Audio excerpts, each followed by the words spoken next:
जब आप भारत की विरासत की बात करते हैं तो मेरे दिमाग में बप्पा रावल आते हैं, मेरे दिमाग में महाराणा उदय सिंह आते हैं, मेरे दिमाग में महाराणा प्रताप आते हैं, मेरे दिमाग में अलाउद्दीन खिलजी नहीं आता, मेरे दिमाग में बाबर नहीं आता, मेरे दिमाग में अकबर नहीं आता। मैं इसका क्या करूं? अमृत मंथन जब होगा अमीश, तो सिर्फ अमृत नहीं निकलेगा, थोड़ा सा विष भी निकलेगा। लेकिन हमें उस विष से घबराना नहीं चाहिए, हमें उसका सामना करना चाहिए।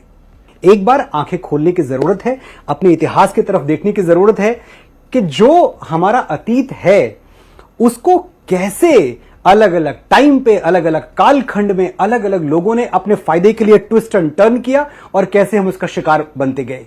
मुझे फिल्म बहुत पसंद है मुगले आजम, अच्छा ड्रामा है, अच्छी कहानी है, लेकिन जो दिखाया गया है उसका सच्चाई से कोई लेना देना दूर दूर तक नहीं है।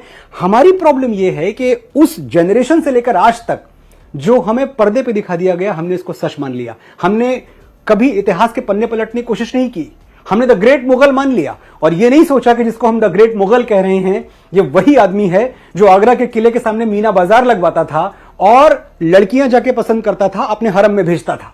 और फिर आप गलती करते हैं कि एक फिल्म बनाते हैं जिसका नाम है जोधा अकबर। मतलब जोधा अकबर, आप उसे लव स्टोरी की तरह प्रेजेंट करते हैं कि ये बड़ी शाश्वत प्रेम कथा है जोधा अकबर। वो तीसरी पत्नी थी, अगर यहां भी बात रुक जाती तो हम मान लेते कि चलो अच्छी लव स्टोरी थी। तीसरी पत्नी के साथ अकबर ने जिंदगी भर शादी का पवित्र बंधन निभा दिया। जोधाबाई के बाद 9 शादियां की हैं। कुछ इतिहासकार ये भी मानते हैं कि तकरीबन 36 शादियां की थी अकबर ने। ये कौन सी मोहब्बत थी?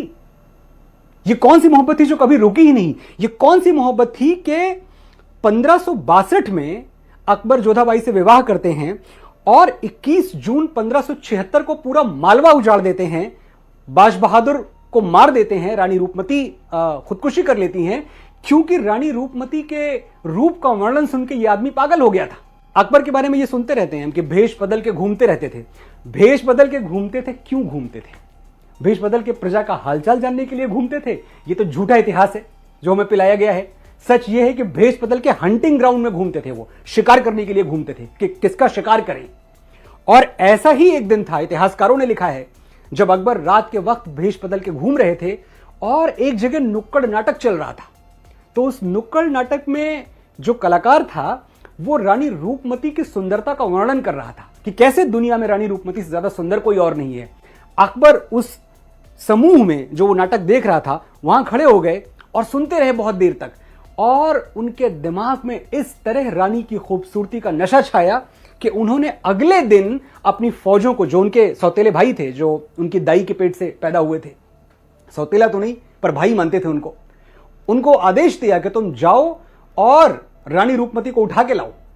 रानी रूपमती को लाने की, वो सती थी, रानी रूपमती थी, बाज बहादुर बहुत बहादुर थे। इन लोगों ने सरेंडर नहीं किया और अकबरी फौजों ने पूरा मालवा तहस नहस कर दिया।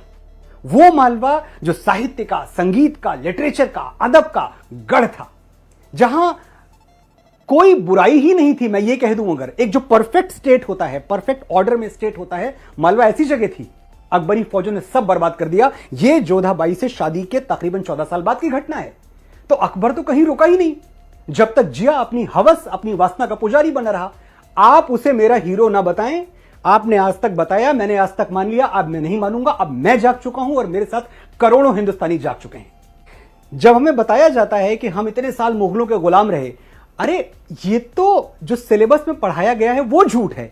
हमें कभी ये क्यों नहीं पढ़ाया गया कि हमीर सिंह ने, महाराजा हमीर सिंह ने मोहम्मद बिन तुगलक को 6 महीने बंदी बना के रखा? ये चैप्टर में कहां है?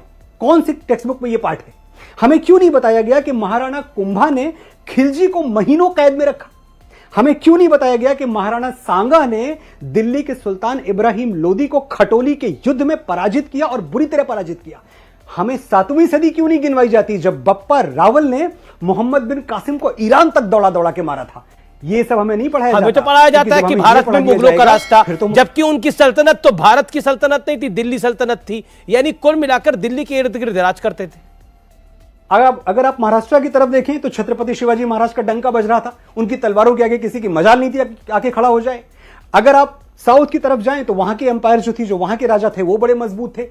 राजस्थान कभी ये पूरी तरह ले ही नहीं पाए, गुजरात की तरफ ये पहुंचे ही नहीं। हम कहां की बात कर रहे हैं? क्या मजाक है ये? कौन सी सल्तनत और कौन सा मुगल साम्राज्य? जब हम एक वर्ड यूज करते हैं ना the Mughal of music, the Mughal of this, the Mughal of business. पहली बात तो ये सोच बदल दीजिए, क्योंकि ये सिर्फ भगोड़े थे और ये बाद में लुटेरे थे।